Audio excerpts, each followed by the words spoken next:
Mesdames et messieurs, bonjour.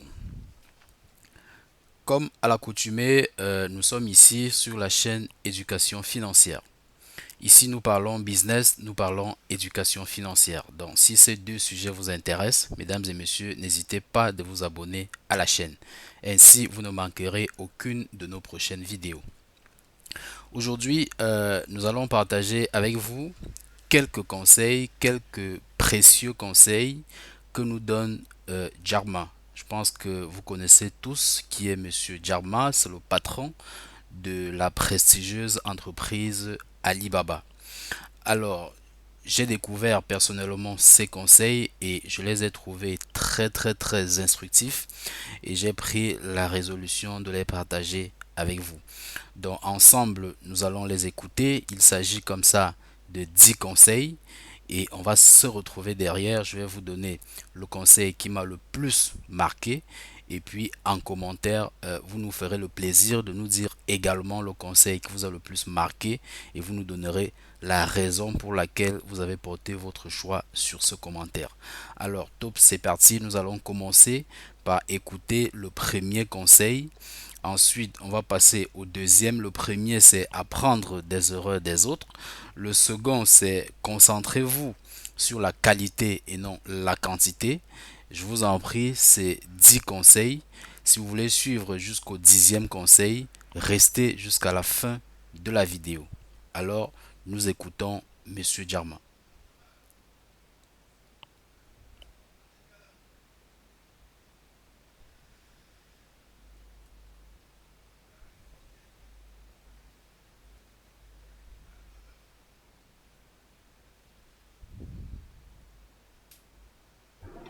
Si vous voulez réussir, apprenez des erreurs des autres. N'apprenez pas des histoires à succès. Ne détestez pas vos concurrents. Respectez vos concurrents. Apprenez d'eux. Je me suis beaucoup plaint quand j'étais jeune, parce que je pensais que Bill Gates a saisi toutes les opportunités pour Microsoft, Steve Jobs et tous ces types. Et je pensais qu'il n'y a plus de travail, qu'il n'y a plus de gros trucs pour nous.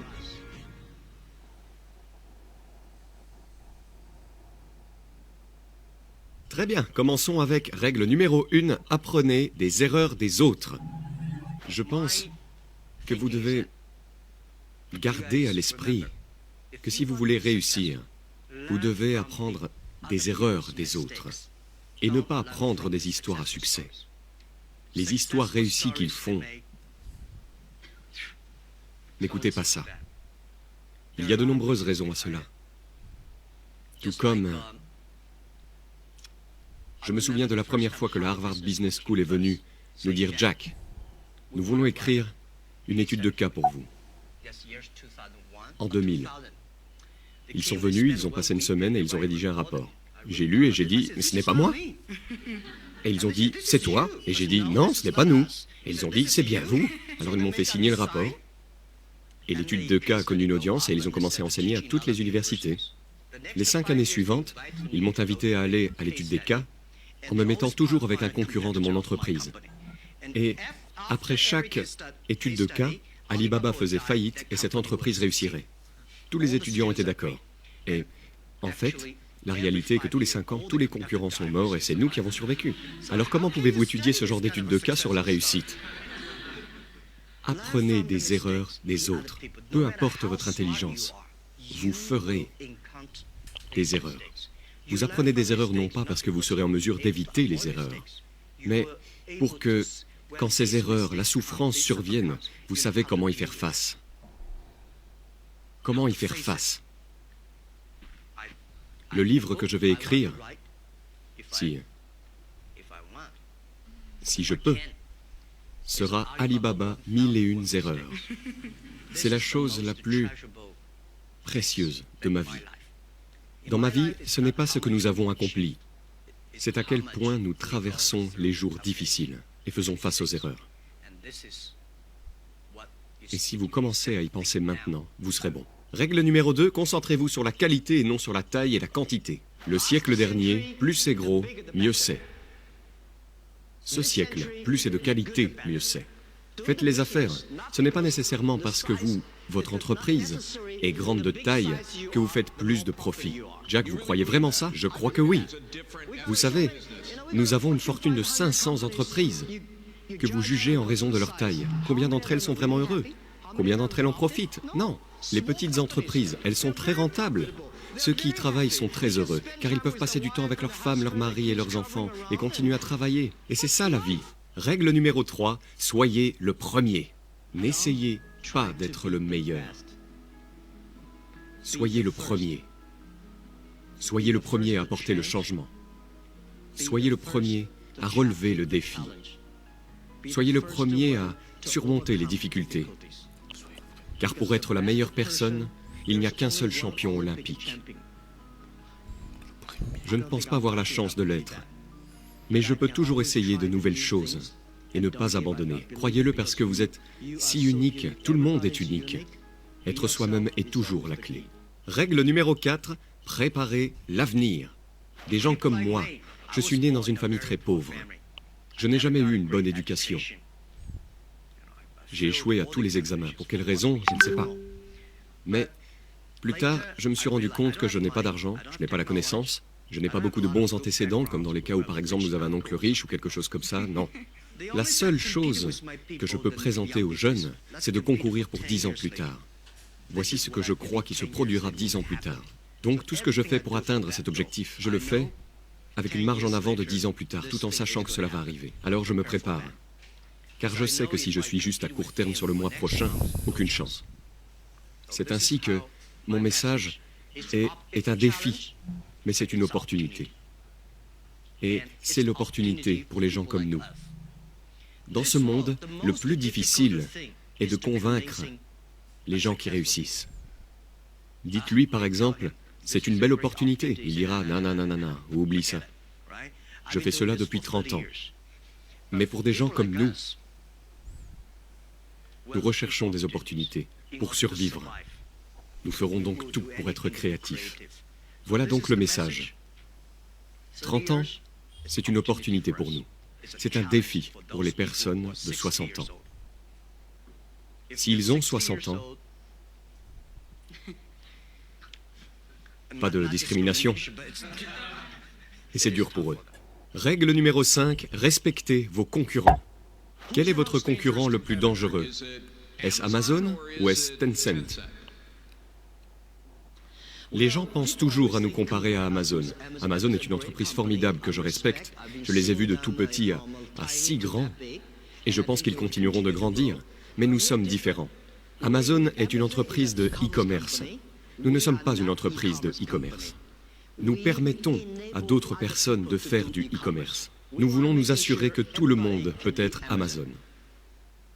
Alors, tu dis que Tencent est le meilleur. Tencent, bien sûr, c'est une excellente entreprise. Et vous savez, ce n'est pas facile d'être de cette taille en moins de 20 ans, si innovante, si créative, si différente sur les technologies sociales. Et ils attirent certainement l'attention et sont presque partout en Chine. Je les respecte. Bien sûr, nous sommes en compétition, mais concurrencer ne veut pas dire que je dois les détester. Ne détestez pas vos concurrents. Respectez vos concurrents. Apprenez d'eux. Mais, vous savez, Pony et moi, nous avons fait de la charité ensemble, la Nature Conservancy. Mais nous sommes en concurrence les uns avec les autres. Et lorsque nous sommes en concurrence les uns avec les autres, nous devons nous respecter les uns les autres. Je le respecte, je le respecte. Règle numéro 6, voir les défis comme des opportunités. Ce monde, aujourd'hui, est plein de défis et d'opportunités. Il y a 2000 ans, plein de défis et d'opportunités. Et j'en suis sûr, 2000 ans plus tard, plein de défis et d'opportunités. Il y en a toujours. Cela dépend de la façon dont vous voyez le monde autour de vous. Quelqu'un considère ce défi comme une opportunité. Les jeunes disent qu'il n'y a pas d'opportunité. Je me suis beaucoup plaint quand j'étais jeune, parce que je pense que Bill Gates a saisi toutes les opportunités pour Microsoft, Steve Jobs, tous ces gars-là. Et je pensais qu'il ne nous restait plus grand-chose. Mais je pense que l'opportunité réside toujours dans les défis, réside toujours dans les plaintes. Si vous pouvez résoudre le défi, vous réussirez. Plus le défi que vous résolvez est grand, plus l'opportunité que vous avez est grande. Règle numéro 7, mon préféré personnel, y croire. Au cours des 18 dernières années, lorsque j'ai fait Internet en Chine, nous avons reçu des critiques tous les jours. Vous savez, quand vous croyez en quelque chose, beaucoup de gens les critiquent. Mais si vous y croyez vraiment, continuez à le faire, améliorez-le. Nous avons été rejetés par plus de 30 investisseurs. Mais nous sommes restés très optimistes. Nous croyons au futur. Nous croyons en Internet. Et nous pensons que si nous ne réussissons pas, quelqu'un le fera. Règle numéro 8, entourez-vous de grandeur. Comment est-ce que je fais pour inciter mes collègues et collaborateurs dans leur travail? Il faut trouver les personnes qui peuvent se mobiliser. Il est impossible d'encourager une personne négative. Les gens que vous embauchez devraient donc travailler ensemble. Nous en avons 65 000 à l'heure actuelle.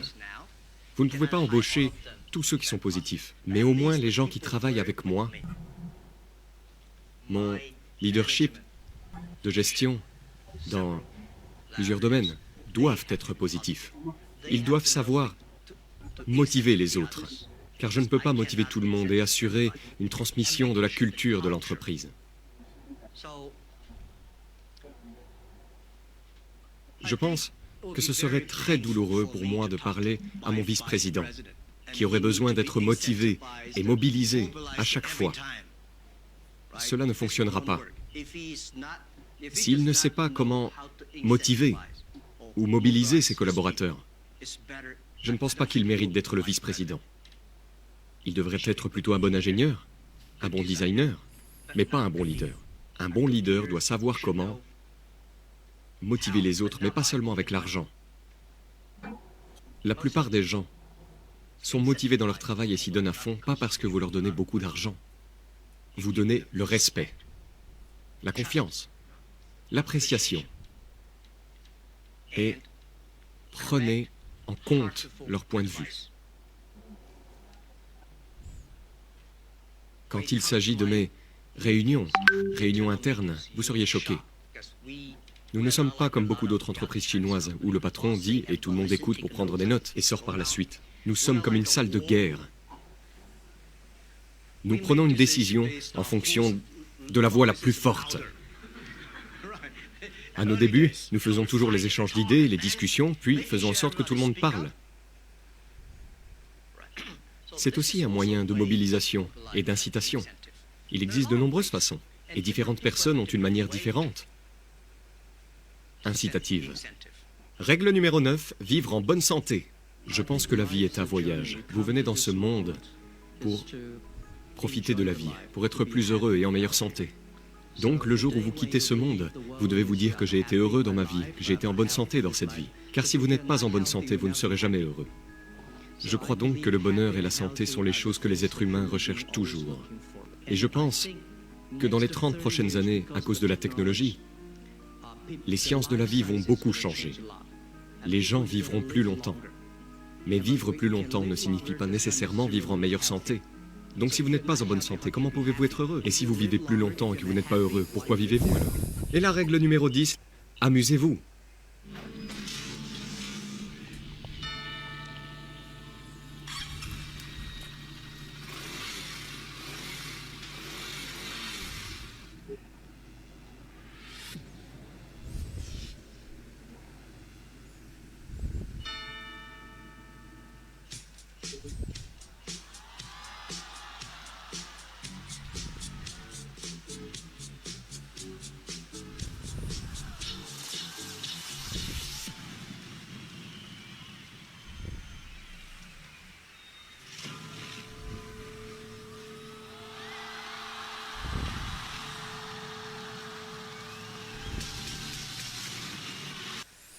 Ok, vous avez écouté avec moi les 10 conseils prodigués par Jarma. Alors, quel est le conseil qui vous a le plus intéressé? Personnellement, les 10 conseils m'ont intéressé, mais le conseil numéro 8 m'a le plus marqué.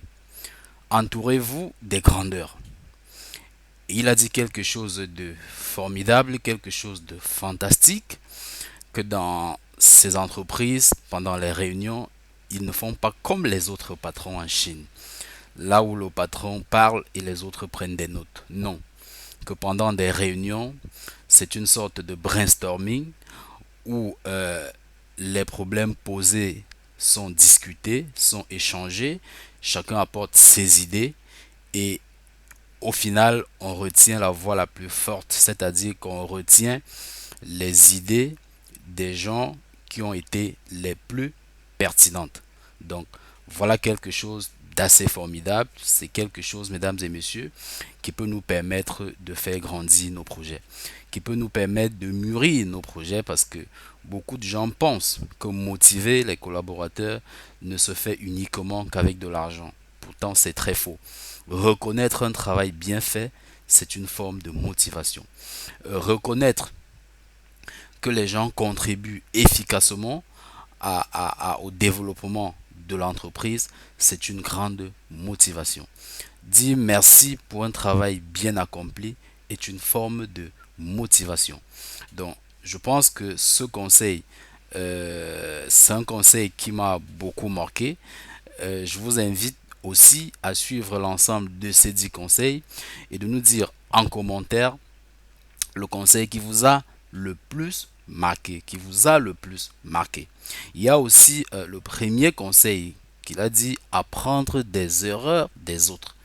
Vraiment, ça aussi, c'est capital.